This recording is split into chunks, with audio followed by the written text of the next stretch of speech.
अस्सलाम वालेकुम dear students, आप देख रहे हैं मैथ्स टीचर और मैं हूं आपकी मैथ्स टीचर उस्मा मलिक। अभी मैं आपके पास साथ जो शेयर करने जा रही हूं वो है question number 6 self assessment unit number 1 का क्वेश्चन नंबर 6। इससे पहले मैंने एक वीडियो बनाई है जिस पे सेल्फ असेसमेंट के पहले 5 क्वेश्चन जो हैं उनका सलूशन दिया गया है और आप लोगों की बहुत ज़्यादा रिक्वेस्ट आई थी। कमेंट में मुझे बहुत ज़्यादा स्टूडेंट ने कहा है कि बाकी जो रिमेनिंग क्वेश्चन है सेल्फ असेसमेंट के वो भी करवा दें।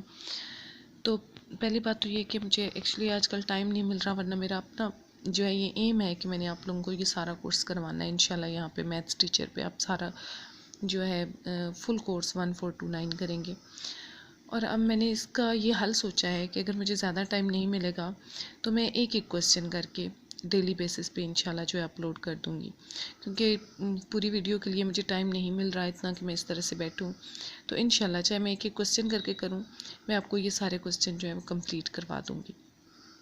तो आज इस सिलसिले में क्वेश्चन नंबर 6 करवाने जा रही हूँ मैं आपको। जैसा कि 5 पहले हो चुके हैं, उस वीडियो का लिंक भी जो है मैं इसकी डिस्क्रिप्शन में दे दूँगी जिसमें पहले 5 हो चुके हैं, ताकि जो ये क्वेश्चन नंबर 6 वाली वीडियो फर्स्ट टाइम देखे वो पीछे उस वीडियो को भी देख सकता है। ठीक है, तो क्वेश्चन नंबर 6 की तरफ चलते हैं। ये कुछ इस तरह से है, a single die is rolled. Die आपको जैसा कि पता है कि लूडो का जो दाना है, एक लूडो का दाना जो है उसको रोल किया जाता है, उसको फेंका जाता है। जैसे आप खेलते हैं जब लूडो तो फेंकते हैं उसे।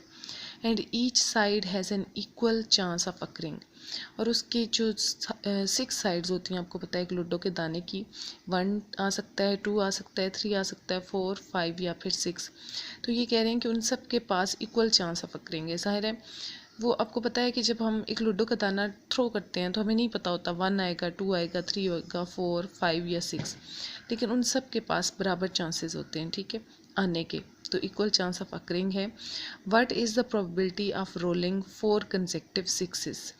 तो ये कह रहे हैं कि इस चीज़ की प्रोबेबिलिटी क्या होगी कि 4 कंसेक्टिव 6 आए। कंसेक्टिव मतलब आप एक दफ़ा दाना थ्रो करते हो 6 आता है, और आप फिर थ्रो करो फिर 6 आए, फिर थ्रो करो, इस तरह 4 टाइम थ्रो करते हो उस डाई को और 4 टाइम ही उस पर 6 आता है। इस चीज़ की क्या प्रोबेबिलिटी है, ये हमने फाइंड करनी है। तो सबसे पहले हम ये करेंगे कि एक सिंगल डाई अगर थ्रो किया जाए तो सैम्पल स्पेस क्या होता है। सैम्पल स्पेस हमने चांसेस लिखने होते हैं कि क्या चांसेस हैं आने के। तो उसको सैम्पल स्पेस को मैं यहाँ एस से ज़ाहिर करने लगी हूँ। और जैसा कि एक सिंगल डाई थ्रो करना है तो या 1 आ सकता है, 2, 3, 4, 5 और 6, क्योंकि उस लूडो के दाने की 6 ही साइड्स होती हैं। तो इसका मतलब है 6 ऑप्शंस है हमारे पास। एक दफ़ा हम अगर डाई थ्रो करेंगे तो या 1 आ सकता है, या 2, या 3, 4, 5, 6। तो ये हमारे पास सैम्पल स्पेस हो गया। अब यहाँ पे इक्वल चांस ऑफ अकरिंग का क्या मतलब है? उन्होंने कहा था कि सबके पास इक्वल चांस ऑफ अकरिंग है। इसका मतलब है सबकी इक्वल प्रोबेबिलिटी है आने की। और प्रोबेबिलिटी हम कैसे फाइंड करते हैं? 1 के आने के कितने चांसेस हैं। टोटल जो सैम्पल स्पेस के आउटकम होते हैं वो नीचे लिखे जाते हैं, और वो जिसकी हम प्रोबेबिलिटी फाइंड करना चाहते हैं उसको वो कितनी दफ़ा आ सकता है उसको हम ऊपर रखते हैं। तो इस सैम्पल स्पेस में देखिए 1 एक टाइम आ सकता है, तो 1 की प्रोबेबिलिटी क्या है? 1 डिवाइडेड बाय 1, क्योंकि एक दफ़ा है इस पूरे सैम्पल में, तो इसकी एक इसका अपना चांस आने का। और कितने में से इसका एक चांस है? ये टोटल 6 नंबर्स हैं, तो 6 में से इसके आने का एक चांस है, तो 1/6 है प्रोबेबिलिटी किसकी? इस 1 की। इसी तरह अगर 2 की प्रोबेबिलिटी देखी जाए तो वो भी क्या है? इस टोटल सैम्पल स्पेस में कितने 2 हैं? एक ही 2 है, इसलिए ऊपर एक लिखेंगे, डिवाइडेड बाय टोटल कितने हैं ये सैम्पल स्पेस में? आउटकम्स टोटल 6 हैं, तो 1/6। इस तरह से 3 की प्रोबेबिलिटी भी क्या है? 1/6। 4 की प्रोबेबिलिटी भी क्या है? 1/6। 5 की भी 1/6, और 6 की अपनी प्रोबेबिलिटी भी क्या है? 1/6। तो एक तो हमें ये पता चल गया कि अगर हम लूडो का एक दाना थ्रो करते हैं तो 6 के आने की प्रोबेबिलिटी अपनी क्या है? उसकी प्रोबेबिलिटी है 1/6। तो अब अगर हम 4 दफ़ा लूडो का दाना थ्रो करते हैं और चारों टाइम 6 आता है, इस चीज़ की हमने प्रोबेबिलिटी फाइंड करनी है। जैसे कि ये क्वेश्चन में कह रहे हैं, what is the probability of rolling 4 consecutive 6? कि आप 4 दफ़ा लूडो का दाना फेंकें और कंसेक्टिव 6 आए, यानी हर उन चारों दफ़ा हर दफ़ा क्या आता है आपके लूडो के दाने पे? 6 आता है। तो देखिए हमने इससे पहले प्रोबेबिलिटी का एक रूल किया था कि जब किसी चीज़ में एंड आता है और एक से ज़्यादा इवेंट एक वक्त में अकर करते हैं तो हम उनके दरमियान इंटरसेक्शन लगाते हैं, ठीक है।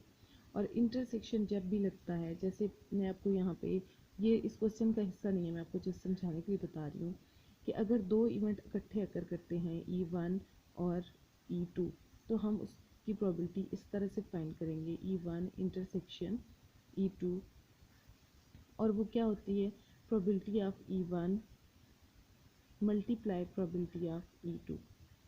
इसकी वजह क्या है कि दोनों इकट्ठे ये कंसेक्टिव अकर हो रहे हैं, ठीक है। इस तरह अगर एक से ज़्यादा इवेंट होंगे तो उन सबको हम इसी तरह से करेंगे, उनकी प्रोबेबिलिटी को मल्टीप्लाई कर लेंगे। अब यहाँ पे क्योंकि 4 कंसेक्टिव 6 चाहिए, तो हम पहले देखें प्रोबेबिलिटी ऑफ 6 है क्या, 1/6 है हमारे पास।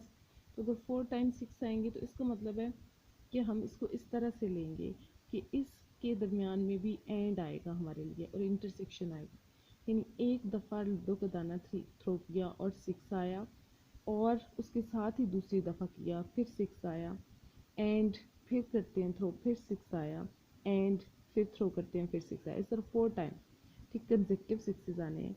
तो उसमें हम ये वाला रूल यूज़ करेंगे, एंड वाला। और अगर 4 टाइम है तो इसका मतलब है हम उसको 4 दफ़ा उसकी प्रोबेबिलिटी को लिख के मल्टीप्लाई करेंगे, कुछ इस तरह से, प्रोबेबिलिटी ऑफ 4 कंसेक्टिव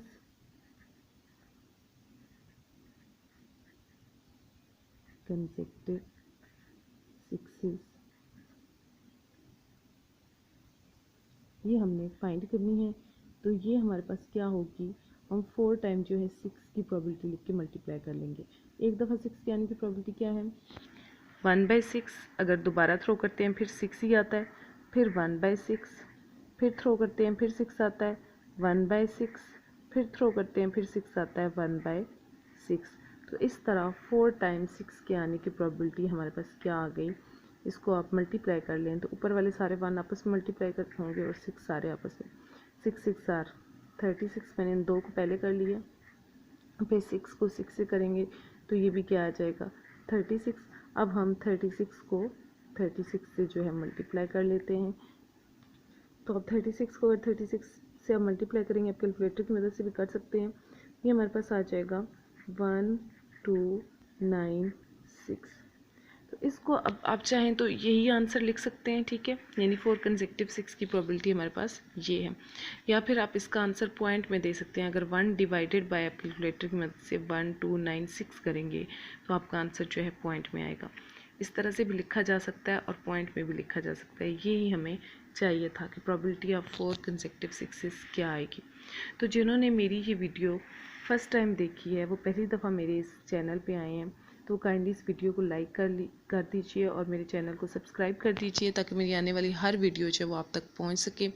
और मैं माजरत चाहती हूँ कि मैं अब आपके लिए शायद लंबी वीडियोस अभी फ़िलहाल नहीं बना सकती, आजकल थोड़ी सी मसरूफ़ हूँ, कुछ मेरे अपने मसाइल हैं, तो लेकिन मैं कोशिश करूँगी कि अगर ज़्यादा टाइम नहीं निकाल सकती तो इंशाल्लाह डेली बेसिस पे एटलीस्ट 1 क्वेश्चन जो है वो आपको ज़रूर करवा दूँ। इस तरह से भी इंशाल्लाह हो जाएगा, क्योंकि इस सेल्फ असेसमेंट के 5 क्वेश्चन मैं ऑलरेडी आपको करा चुकी हूँ, पीछे 5 ही रह गए थे, जिसमें से आज ये 6 हो गया है, तो नेक्स्ट इंशाल्लाह कल 7 आपको करवा दूँगी।